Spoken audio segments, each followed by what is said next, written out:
Hello guys, welcome back to my channel Pharmacare. Today I am here with another video that is the sterility test for the ophthalmic preparation. आज हम basically इसका sterility test ophthalmic preparation का sterility test जो principle है, कौन कौन से methods हैं sterility test के वो हम discuss करने वाले हैं. तो let's begin with our topic without wasting the further time.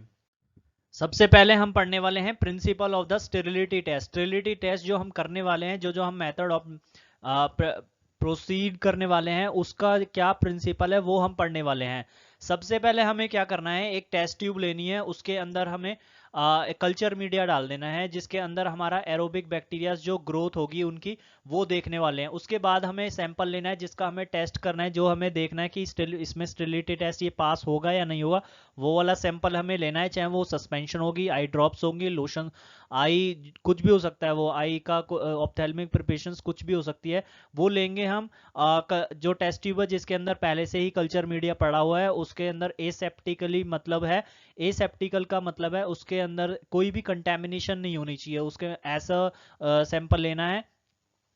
उसके बाद उस टेस्ट ट्यूब में डाल देना है. टेस्ट ट्यूब में डालने के बाद अगर उसके अंदर बैक्टीरिया है, टेस्ट जो सैंपल है उसके अंदर बैक्टीरिया है, तो उसके अंदर वो ग्रोथ होगी एरोबिक बैक्टीरिया के अंदर. एरोबिक बैक्टीरिया की हम डिटेक्ट कैसे करेंगे, डिटेक्ट करेंगे हम बाय क्लियर मीडिया जो होगा वो टर्बिड में कन्वर्ट हो जाएगा. टर्बिड होता है थोड़ा क्लाउडी टाइप का, जो हमारा सैंपल हो जाएगा वो क्लाउडी क्लाउडी हो जाएगा उसका. जो हम जो कल्चर मीडियाज यूज करते हैं वो होते हैं दो टाइप के. एक होता है फ्लूइड थायोग्लाइकोलेट मीडिया होता है जो कि हमारा एरोबिक और एनारोबिक बैक्टीरियाज के लिए यूज होता है. और जो सेकंड टाइप का मीडिया यूज होता है वो होता है सोयाबीन कैसीन डाइजेस्ट मीडिया, जो कि हमारा फंगई और एरोबिक बैक्टीरियाज के लिए यूज करते हैं. अब हम पढ़ते हैं जो टेस्ट हम प्रोसीड करते हैं स्टेरिलिटी टेस्ट के अंदर, उसमें दो मेथड आते हैं. एक को बोलते हैं मेथड ए, एक को बोलते हैं मेथड बी. मेथड ए में क्या होता है, मेथड ए को हम बोलते हैं मेम्ब्रेन फिल्ट्रेशन मेथड. जैसा अब कि आपको नाम से ही पता चल गया होगा, मेम्ब्रेन यूज होने वाली है इसमें. मेम्ब्रेन से फिल्टर करना है कुछ भी हमें सब्सटेंस, जो भी हमें स्टेरिलिटी टेस्ट जिसके लिए हमें परफॉर्म करना है स्टेरिलिटी टेस्ट, उसके लिए हमें मेम्ब्रेन से पास करना है.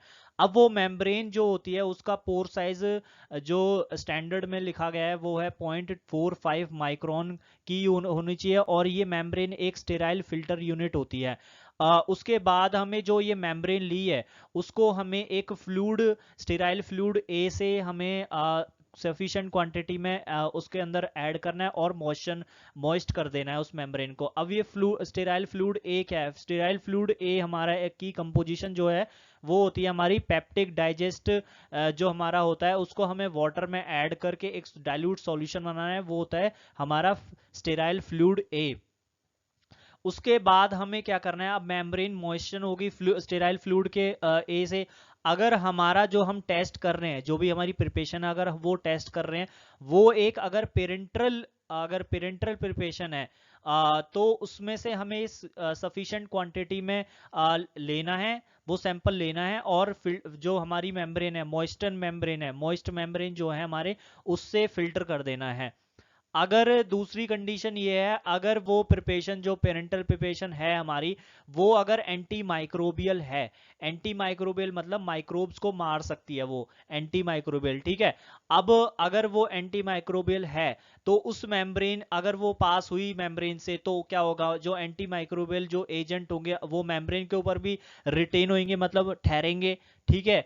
तो अगर हम उस मेम्ब्रेन को मीडिया के अंदर डालेंगे, मतलब सोयाबीन कैसीन या थायो ग्लाइकोलेट जो हमारा मीडिया है, अगर उसके अंदर हम डालेंगे और हमें पता लगाना है कि माइक्रोब है या नहीं है, तो हमें पता कैसे चलेगा, क्योंकि एंटी माइक्रोबियल है, वो तो माइक्रोब को मार देंगे ना.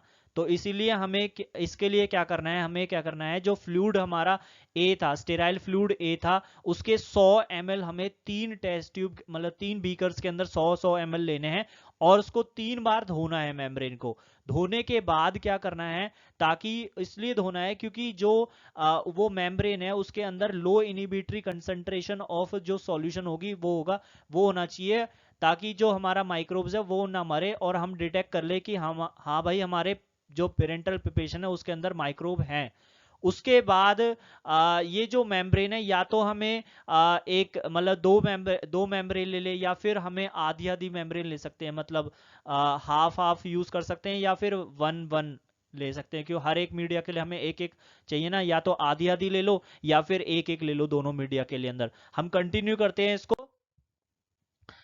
अगला जो बोल रहा है कि एक मेम्ब्रेन या फिर उसमें से आधी जो मेम्ब्रेन है उसको एसेप्टिकली हमें निकालना है, और 100 ml जो हमारा फ्लूइड थायोग्लाइकोलेट मीडिया है ना, उसको हमें उसके अंदर डाल देना है, और उसके अंदर टेम्परेचर रखना है हमें 30 to 35 डिग्री सेल्सियस।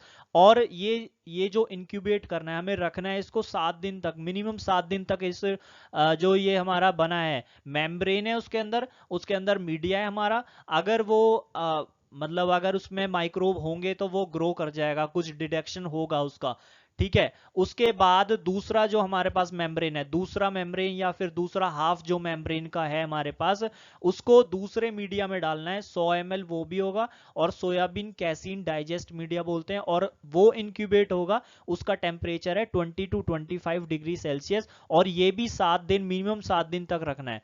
अब अगर बाई चांस हमारा पेरेंटल सॉल्यूशन नहीं है, अगर वो ऑयल्स या फिर ऑयली सॉल्यूशंस या फिर ऑइंटमेंट हुए, तो क्या करना है, उसको हमें क्या करना है, एक सूटेबल स्टेराइल डाइल्यूएंट के अंदर हमें डाल देना है। जैसे इसमें एग्जांपल दे रखा है, एक डाइल्यूएंट का नाम है आइसोप्रोपाइल मायरेस्टेट।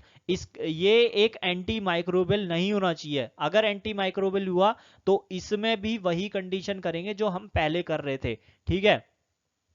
अब इतना तो हमें समझ आ गया। उसके बाद हमें फिल्टर कर लेना है, उसमें डाइल्यूएंट डाल के, स्टेराइल डाइल्यूएंट डाल के, आइसोप्रोपाइल मायरेस्टेट डाल के, वो एंटी माइक्रोबियल नहीं होना चाहिए। उसके बाद हमें मेम्ब्रेन से फिल्टर कर देना है, बस इतना काम करना है। उसके बाद जो मेम्ब्रेन होगी, अगर वो अगर वो मतलब उसको क्या करना है, जो मेम्ब्रेन हमें मतलब हमें फिल्टर कर दिया, ऑयल्स या ऑयली सॉल्यूशन या ऑइंटमेंट हमें फिल्टर कर दिया है, फिल्टर करने के बाद उसमें से क्या करना है, हमें 100 ml के स्टेराइल फ्लूइड बी लेना है। अब ये स्टेराइल फ्लूइड बी क्या है, स्टेराइल फ्लूइड बी जो है हमारा फ्लूइड ए प्लस पॉलीसॉर्बेट 80 है हमारा, इसमें कॉम्पोजिशन होती है स्टेराइल फ्लूइड ए का प्लस पॉलीसॉर्बेट 80।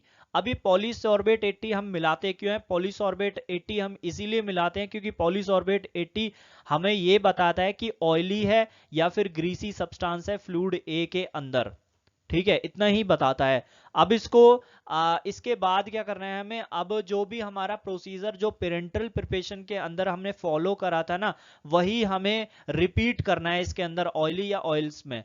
बेसिकली हमें कुछ नहीं करना, ऑयल्स ऑयल में बस इतना ही डिफरेंस है कि हमें सबसे पहले उसको एक डाइल्यूएंट, स्टेराइल डाइल्यूएंट से मिलाना है, जिसका एग्जांपल है आइसोप्रोपाइल मायरेस्टेट, वो एक एंटी माइक्रोबियल नहीं होना चाहिए। उसके बाद हमें फिल्टर कर देना है।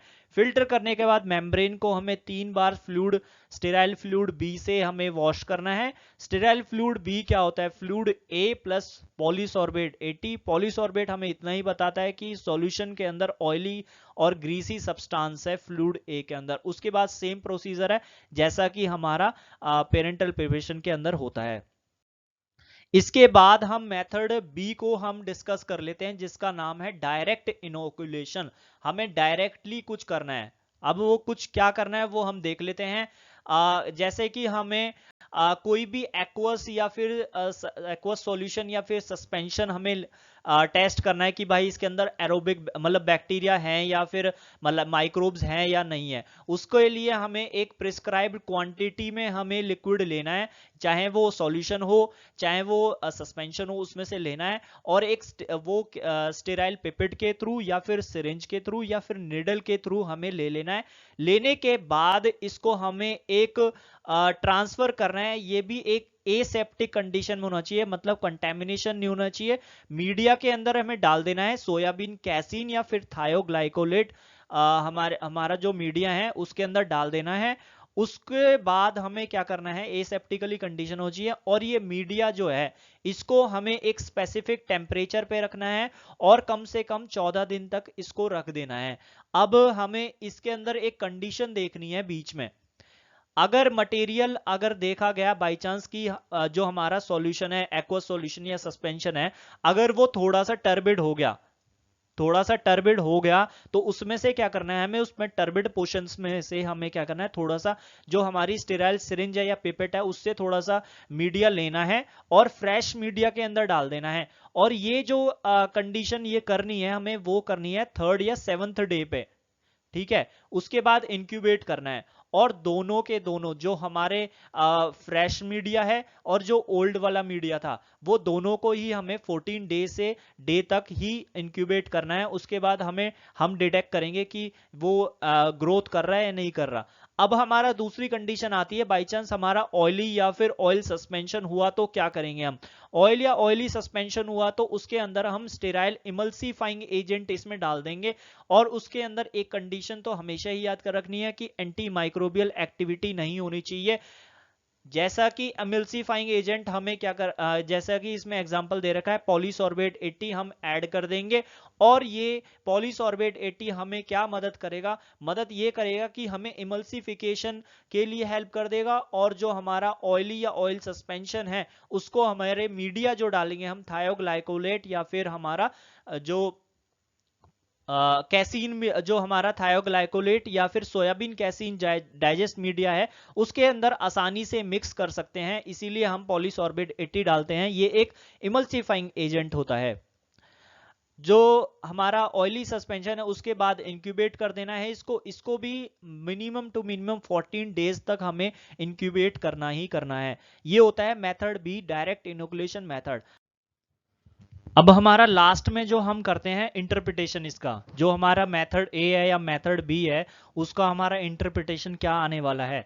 अगर हमारी बेसिकली सबसे पहली कंडीशन होती है, अगर हमारी ग्रोथ नहीं आई तो सीधा मतलब है, अगर हमारा इंक्यूबेशन जो पीरियड हमारा 14 दिन का या 7 दिन का जो हमारा इंक्यूबेशन पीरियड है दोनों कंडीशन में, मेथड ए या मेथड बी के अंदर, उसके अंदर इंक्यूबेशन पीरियड में हमारी ग्रोथ नहीं आई तो हमारा सीधा सीधा मतलब यही है कि टेस्ट जो हमारा प्रिपरेशन जो है हमारा स्टेरिलिटी टेस्ट पास हो गया है, ठीक है। सबसे पहली कंडीशन तो ये है।